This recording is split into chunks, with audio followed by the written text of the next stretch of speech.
It's not just the corn market that's rebounding today. John Jenkinson with you, and in just a moment, we're going to get deeper into that with Todd Horwitz with Bubba Trading. First of all, speaking of that corn market, we've been 3 to 4 cents higher on most of these contracts. The front month is March. It's up 3 3/4.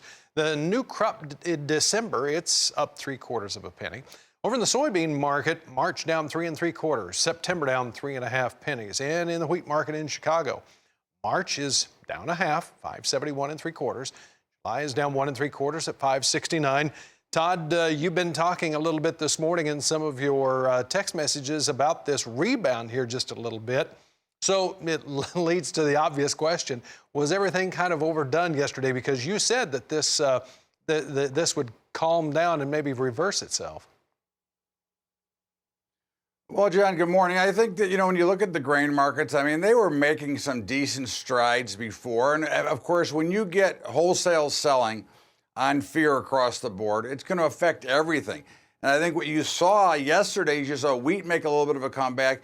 You saw beans make a little bit of a comeback, and corn. And now corn's higher. Last I looked, up 4 1/4.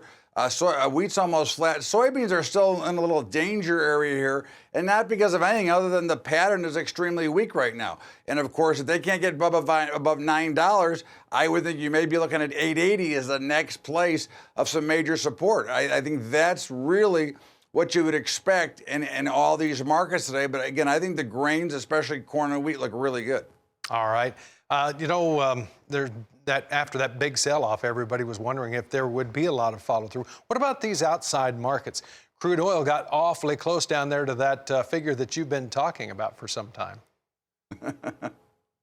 Look at John, it's been down 6 days in a row, crude oil, down about 13%. I did a live call, or 20%, excuse me. I do a live call on Monday nights, and I said that I would be shocked if we don't get a fairly sharp rally in crude. And you know what? 50 cents is not very sharp. So I would be, it's going lower. But again, all markets, no matter what you're looking at, when they go straight up or straight down, they're going to have some sort of retracement, no matter where they're eventually going. Crude oil looks like it's still going significantly lower.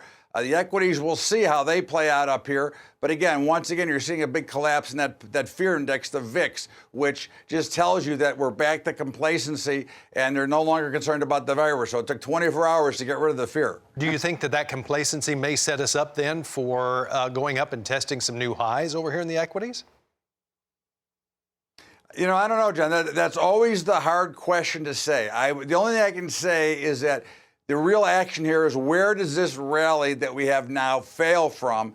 If it fails to make a new high, then I would say the top of the markets are in. But I'm not going to say that yet. I've got to watch this rally, because this is either a dead cat bounce rally, which is natural after a few days of selling, or it is just a continuation of the rally that we've been in, and we'll see. So it's hard to say. I would think we're very close if the tops aren't in, but I don't like to make those types of predictions. It's too hard, and you can get into too much trouble by doing that. So we'll see how this rally works out, but I wouldn't be surprised if the tops are in. All right, I've got just about 20 seconds here at the left end. What does a grain producer, watch for then here over the next couple of 3 days? Just more of a pullback and more settling of this market? Well, I think in the equities, they look for a possible pullback. But I think in grains, I think they're looking at corn here. As long as it holds 3.80, it looks great. I look for $4. Wheat looks great. I mean, I just want to be in it. Soybeans, you got to watch $8.80 to $9. If you can get back through a 9, it's going higher. If it goes to $8.80 and goes below, we're going lower again. And that's, I think, the story. All right, Todd, always appreciate it. Good to visit with you. Have a good afternoon. And we've got more straight ahead. Stay with us here on the Market Day Report.